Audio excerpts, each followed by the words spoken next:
আমরা তো সেই মুসলমান, শ্রাবণের খরস্রোতা উত্তাল টাইগ্রিস নদীর উপর থেকে 60,000 অশ্বরোহী মুসলমান নদীর তুফান পার হয়ে আফ্রিকার ভূখণ্ডে কালেমার পতাকা উড়াইছে, সেই মুসলমান।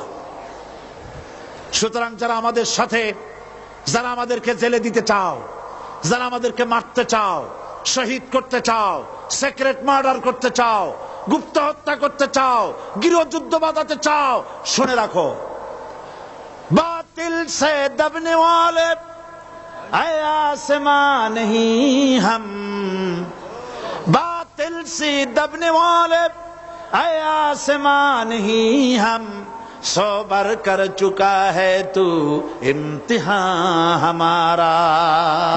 100 বার এই পৃথিবী টেস্ট করেছে, মুসলমান জীবন দিতে পারে, কাফেরের সামনে মাথা নত করতে জানে না।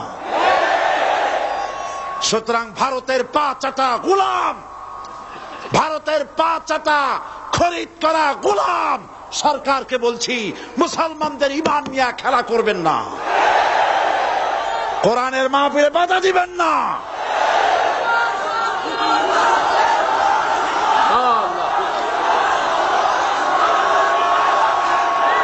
আল্লাহ রাব্বুল আলামিন মুসলমানদেরকে বিজয় দিবেন ইনশাআল্লাহ। বলেন ইনশাআল্লাহ, বলেন ইনশাআল্লাহ। শাহী জুমা মসজিদে পুলিশ পাহারা দিতে হবে কেন? জুমা মসজিদে জুতা পায়ে দিয়া ঢুকলো কারা? আমি গতকাল বলেছি, আমার সাধারণ পুলিশের কোনো দোষ নাই, তাদের কোনো অন্যায় নয়, লাঠি যার হাতে যায় তার কথাই বলে, এটাই স্বাভাবিক। কিন্তু যারা মসজিদের ভিতরে জুতা পায়ে দিয়ে উঠলে, মুসল্লিদের রক্ত ভালালে, মুসল্লিদেরকে ধরে জেলে আটকালে, আল্লাহর শাস্তির ভয় করো।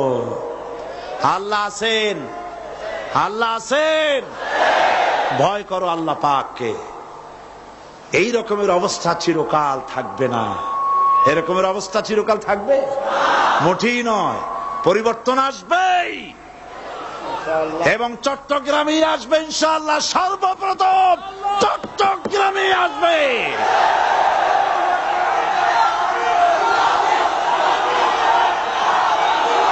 আজ আপনারা দেখতে পাচ্ছেন না, আপনারা দেখতে পাচ্ছেন না, স্টেডিয়ামের ভেতরে বীর চট্টলার 1400 বছর আগের খাদিজা আয়েশা দিয়ে এই স্টেডিয়ামের ময়দান 50,000 উপর মেয়ে লোক দিয়ে ভরে গেছে। এই দেশকে কেমনে থামাবা? এই দেশকে ভারতের গোলাম বানাইতে পারবা না। ইরানে যখন ইসলামী বিপ্লব হয়েছিল, মহিলারা রেজা শাহ পাহলভী তার সেনাবাহিনীকে পাঠায় দিয়েছিল, কামানের গোলা দিয়া উড়ায় দাও। হাজার হাজার মা বোনেরা, পুরুষেরা মিছিল করছে, মায়ের কোলে বাচ্চা, মায়ের পেটে বাচ্চা, মায়ের ঘাড়ে বাচ্চা, কামানের গোলায় শত শত শহীদ হয়ে যাচ্ছে। পিছন থেকে কেউ পালায় না, সমুদ্রের ঢেউয়ের মতো একটা ঢেউ এসে আছড়ে পড়ছে, ঢেউগুলো পিছনে অ্যাবাউট টার্ন করে ফিরে যায় না, সব ঢেউ একটার পর একটা আছড়ে পড়ে উপকূল ধ্বংস করে দেয়। 200-300 শহীদ হয়ে গেল। পেছন থেকে নারীরা পালাচ্ছে না, মেয়ে লোকগুলি লাশের উপর দিয়ে চলে আসতেছে, তাদের আঁচলে ছিল ফুল, অস্ত্র নাই, নিরস্ত্র ইরানি মুসলমান মা বোনেরা আঁচল করে ফুল নিয়ে আসছে। ফুলগুলি কামানের উপরে মেরে বলছে, শাহের আমেরিকার গোলাম, শাহের সৈন্যরা, আমরা তোমার মা, আমরা তোমাদের বোন, আমরা তোমাদেরকে ফুল মারতেছি, তোমরা কামানের গোলা দিয়ে আমাদেরকে জান্নাতে পৌঁছায় দাও। ইরানের রাজপথ ছেড়ে দেব না যতক্ষণ সাত না পালাচ্ছে, কালেমার পতাকা উড্ডীন না হচ্ছে।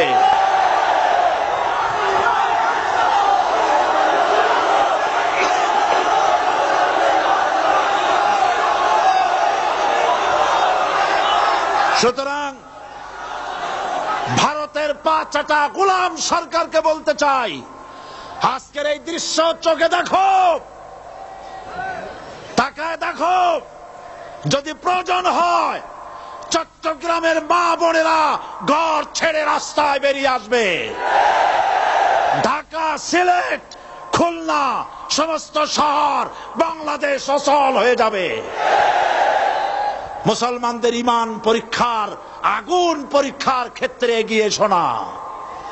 মুসলমানদের ঈমানের পরীক্ষা নিতে চেও না। আল্লাহর দ্বীন বাংলাদেশের জমিনে প্রতিষ্ঠা হবেই হবে ইনশাআল্লাহ। সেই সুযোগ আল্লাহ যেন দান করেন, বলেন আমিন। সুতরাং আল্লাহ পাকের লা ইলাহা ইল্লাল্লাহর কালেমা, এই কালেমা প্রতিষ্ঠা করার জন্য রক্ত দিতে হতে পারে, জান দিতে হতে পারে, শহীদ হতে পারে, প্রয়োজন হলে সকলকেই ওই পথে যেতে হবে। তারপরেও বাংলাদেশে কোরআনের রাস কায়েম করতে হবে। সরকারকে বলছি, আলেমদের গায়ে আর হাত দিবেন না। মুফতি ইজহার সাহেবের সঙ্গে বেয়াদবি করেছেন। তিনি আলেমদের ওস্তাদ, হাজারো আলেমদের ওস্তাদ। তিনি কওমি মাদ্রাসার আলেম। আমি জীবনেও কওমি মাদ্রাসায় পড়িনি, আলিয়ায় পড়েছি। মনে করবেন না আমাদের মধ্যে দুশ্মনী আছে, কারো গায়ে হাত দিলে আর একজন কথা বলবে না। আর একজন বাংলাদেশের আর একজন আলেমের গায়ে যদি সরকার হাত দেয়, বাংলাদেশ দাবানলের মতো দাউ দাউ করে আগুন জ্বলবে।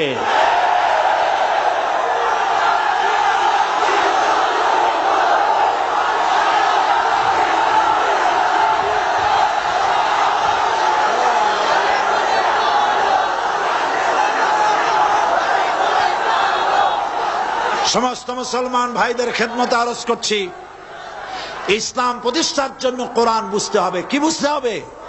কোরআন বুঝতে হবে। আপনারা তো হাত তোলা তো বাড়ির কাছে, সবাই দাঁড়ায় গেছেন বাংলাদেশে ইসলামী রাষ্ট্র চান, তাই না? কিন্তু ইসলামী রাষ্ট্র চাওয়ার আগে সকলকে নামাজি হতে হবে, 5 ওয়াক্ত নামাজ সঠিকভাবে আদায় করতে হবে। রাজি আছেন? রাজি আছেন?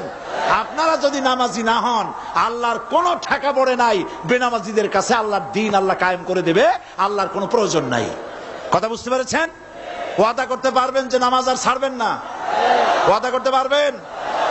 সমস্ত পুরুষ আর মা বোনেরাও, আপনাদেরকে কেউ দেখছে না, আপনারা পর্দায় আছেন, আল্লাহ দেখতেছে। কে দেখতেছে?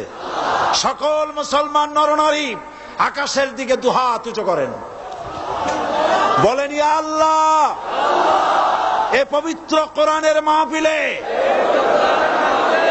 তোমার নামে শপথ করি, কসম করি, ওয়াদা করি, যতদিন পর্যন্ত মালাকুল মউত আমার মাথার কাছে না আসতেছে, ততদিন পর্যন্ত ফরজ নামাজ, ফরজ রোজা, শরীয়তের ওজর ছাড়া আর ছেড়ে দেব না, আর ছেড়ে দেব না, আর ছেড়ে দেব না। এবার চিল্লায় বলুন ইয়া আল্লাহ। আজকের এই পবিত্র মাহফিলে আমার এই ওয়াদা মৃত্যু পর্যন্ত আমাকে পালন করার তৌফিক দাও।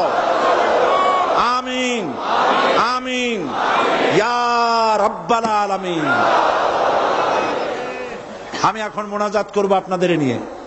মোনাজাতের আদব হলো বসা স্টেডিয়ামের বাইরে, সার্কিট হাউসের সামনে, আশেপাশের সমস্ত রাস্তাঘাটে, বাসে, ট্রাকে, রিকশায়, গাছে, ছাদে, যিনি যেখানে আছেন সব বসে পড়ুন।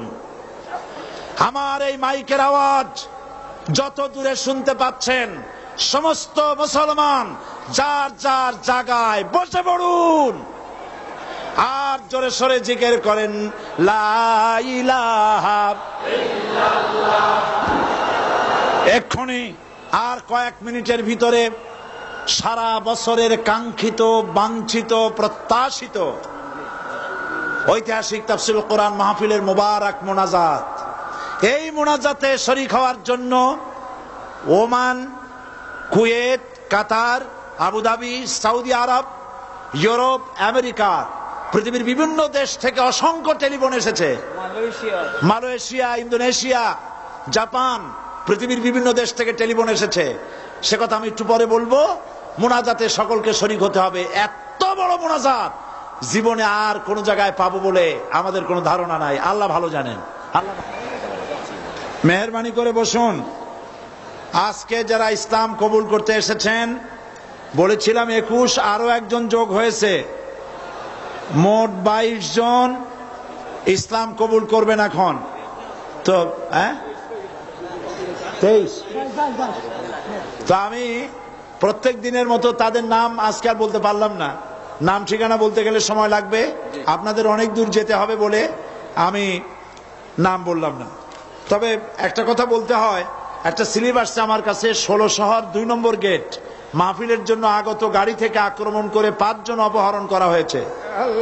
বোয়ালখালী থেকে মাহফিলে আসার সময় গাড়িতে গুলি চালানো হয়েছে, 2 জনের অবস্থা আশঙ্কাজনক। আমরা মাফ করব ঠিকই, কিন্তু এই বেয়াদবি ছাড়তে হবে। আমি পুলিশ কর্তৃপক্ষকে বলছি, আপনারা থামেন। আপনারা পুলিশ কর্তৃপক্ষ, আপনারা এই লোকগুলিকে ঠেকান। আমি বিশ্বাস করতে পারি না কোন মুসলমানের সন্তান তাফসিরুল কোরআন মাহফিলের শ্রোতাদের গায়ে গুলি করতে পারে অথবা তাদেরকে অপহরণ করতে পারে। কোন মুসলমান সন্তানেরা পারে না।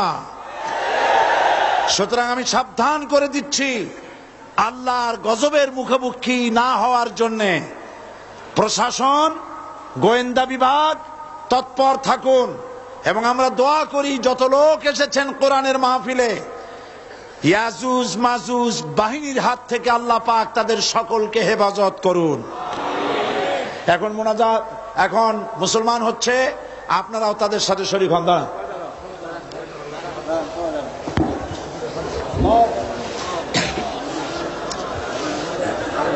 হাত দিন সকলে, আমার সাথে হাত দিন, আমার হাত ধরেন সকলে। লা ইলাহা ইল্লাল্লাহু মুহাম্মাদুর রাসূলুল্লাহ। আল্লাহ ছাড়া কোন ইলাহ নাই, মাবুদ নাই, মুহাম্মদ সাল্লাল্লাহু আলাইহি ওয়াসাল্লাম আল্লাহর প্রেরিত রাসূল। আশহাদু আন লা ইলাহা ইল্লাল্লাহু ওয়াহদাহু লা শারীকা লাহু ওয়া আশহাদু আন্না মুহাম্মাদান আবদুহু ওয়া রাসূলুহু।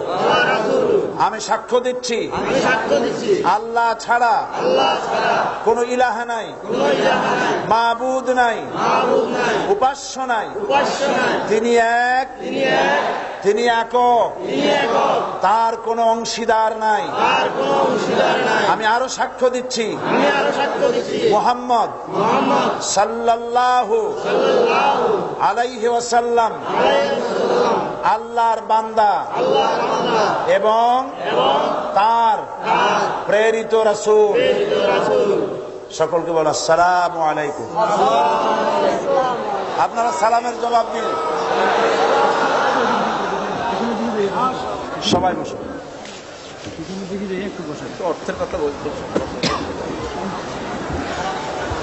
আমরা বলি আলহামদুলিল্লাহ। এ ভাইয়েরা সবাই এখন মাসুম বেগুনা, আল্লাহ পাক তাদেরকে ইসলাম বোঝার এবং ইসলামের পথে চলার তৌফিক দান করুন। আমরা বলি